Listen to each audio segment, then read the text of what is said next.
दोस्तों बबूल के पेड़ की लकड़ी लेकर के, यानी कि बबूल के पेड़ की लकड़ी लेकर उसका कांटे से केले के पेड़ पर अपने शत्रु का नाम लिखें और फिर इस डंडी से 7 बार उस पर मारें, तो दोस्तों आपका जो शत्रु है वो शत्रु पूरी तरह से निस्तनाबूद होगा। शत्रु इस लायक नहीं रहेगा कि आप पर कुछ किया करा करवा सके।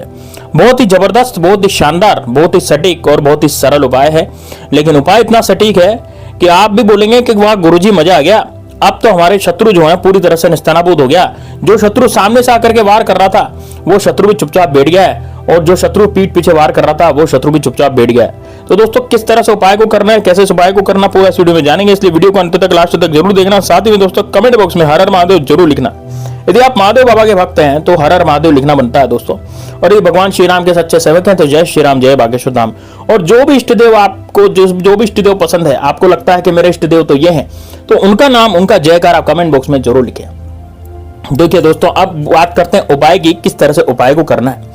तो आपको ये उपाय करना है दोस्तों मंगलवार के दिन, और उपाय करना है शनिवार के दिन या फिर अमावस्या के दिन। यानी मंगलवार, शनिवार और अमावस्या में से किसी भी एक दिन को चुन लीजिए और उस उपाय को कीजिए। अब उपाय को कैसे करना है पूरा ध्यान से सुनिए दोस्तों। उपाय को करने के लिए आपको सबसे पहले लेना पड़ेगा दोस्तों एक तो बबूल के पेड़ का कांटा।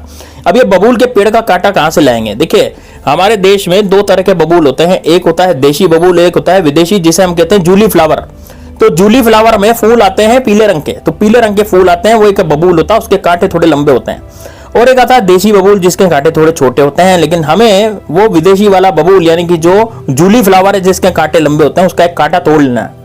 अब आप देख लीजिएगा अपने घर के आसपास कहां पर बबूल का पेड़ उगा हुआ है और वहीं पर उसका कांटा जो लगा रहता है वो कांटा आप तोड़ लें। तो एक कांटा आप तोड़ लें सबसे पहले, तो एक बबूल का कांटा आपके पास होना चाहिए।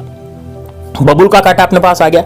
अब क्या करना है ध्यान से सुनिएगा। सुबह सुबह इस उपाय को करना है 7 बजे के बाद, यानी कि सुबह 7 बजे के बाद इस उपाय को कभी भी करें। मैंने आपको दिन बता ही दिया, मंगलवार के दिन कर सकते हैं, शनिवार के दिन कर सकते हैं, है ना, और अमावस्या के दिन कर सकते हैं। ठीक है, चलिए अब बबूल का कांटा तो आपने तोड़ लिया। अब ढूंढना है आपको दोस्तों केले का पेड़, है ना, और एक नीम का पेड़। दोनों चीजें ढूंढनी है, एक केले का पेड़ ढूंढना और एक ढूंढना नीम का पेड़। अब नीम का पेड़ क्या काम आएगा दोस्तों? नीम की जो दातुन होती है ना, जैसे दातुन करते हैं, मंजन करते हैं नीम से, पुराने जमाने में नीम की दातुन की जाती थी।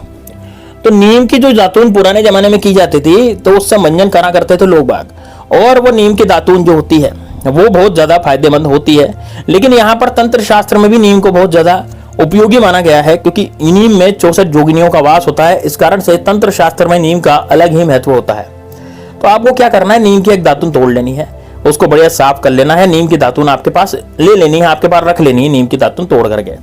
अब दोस्तों आपको ढूंढना है केले का पेड़। अब देखिए अपने घर के आसपास आप देखेंगे तो कोई गार्डन हो, कोई पार्क हो, है ना, जैसे मान लीजिए आप किसी मेट्रो सिटी में रहते हैं, तो सबसे पहले मैं मेट्रो सिटी के वालों के लिए बता दूं, वहां पर जो केले का पेड़ मिलेगा ना आपको, वो इस जगह मिलेगा जहां पर कोई गार्डन या पार्क ऐसा लगा हुआ हो जहां पर विशेष स्पेसिफिक पेड़ हो, जैसे जामफल का, अमरूद का, है ना, सेवफल का, या फिर केले का, है ना, या फिर वहां पर फुलवारी वगैरह लगी हुई हो, कोई बाग बगीचा हो, तो वहां पर भी केले का पेड़ आपको आसानी से मिल जाता है। और यदि आपके घर में केले का पेड़ लग रहा हो तब तो कोई प्रॉब्लम ही नहीं है, घर के केले के पेड़ पे भी ये उपाय हो सकता है। और यदि कहीं मंदिर वगैरह में केले का पेड़, क्योंकि मंदिरों में भी क्या होता है, बगिया होती है, तो बगिया में केले वगैरह का पेड़ भी लोग लगाते हैं, तो वहां पर जो केले का पेड़ है वहां पे आप इस प्रयोग को कर सकते हैं।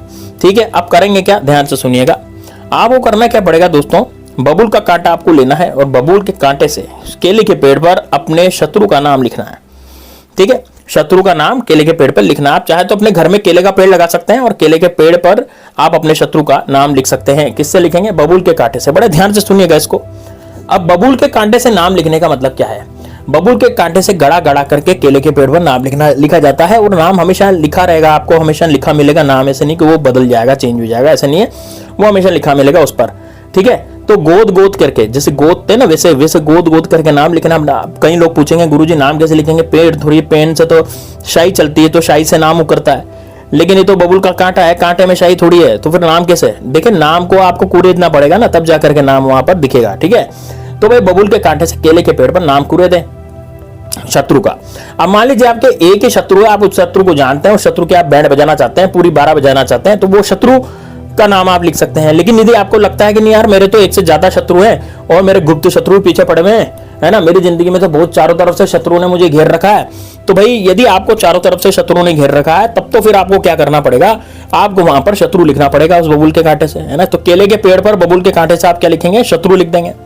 अब ये शत्रु लिखने के बाद आप क्या करेंगे, देखिए केले के पेड़ पर बबूल के कांटे से आपने लिख लिया शत्रु।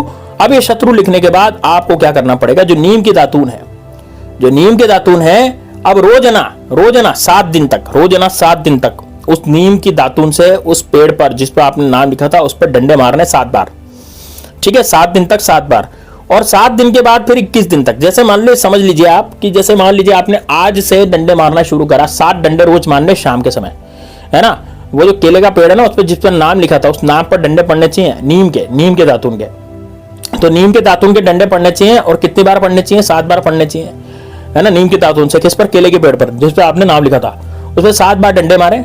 और डंडे कौन सा वाला, नीम की दातून का डंडा। ये नॉर्मल डंडा लेके मत मार देना भाई, नीम के, और हल्के हल्के दें, ऐसे नहीं कि आप नीम का ये जो केले का पेड़ है जिसको मार रहे हो वो केले का पेड़ उखड़ जाए, ऐसा नहीं करना है। धीरे धीरे आपको वहां पर चलाना है, ठीक है ना। वो नीम की दातून चलानी है उस पर धीरे धीरे, ठीक है। जैसे आप धीरे धीरे मार रहे हैं ऐसे करना है 7 बार, एक दिन में 7 बार, दूसरे दिन फिर 7 बार, तीसरे दिन फिर 7 बार, ऐसे करके 21 दिन तक करें दोस्तों। 21 दिन तक लगातार करने के बाद आपका शत्रु किस लायक नहीं रहेगा कि आप पर कुछ किया करा करवा सके, यानी कि आपका शत्रु आपको छोड़ देगा अपने हाल पे। वो कहेगा कि भाई हो गया बहुत, है ना, अब मैं कुछ नहीं कर सक रहा और मैंने बहुत बड़ी गलती कर दी इस व्यक्ति पर शिकंजा कस के।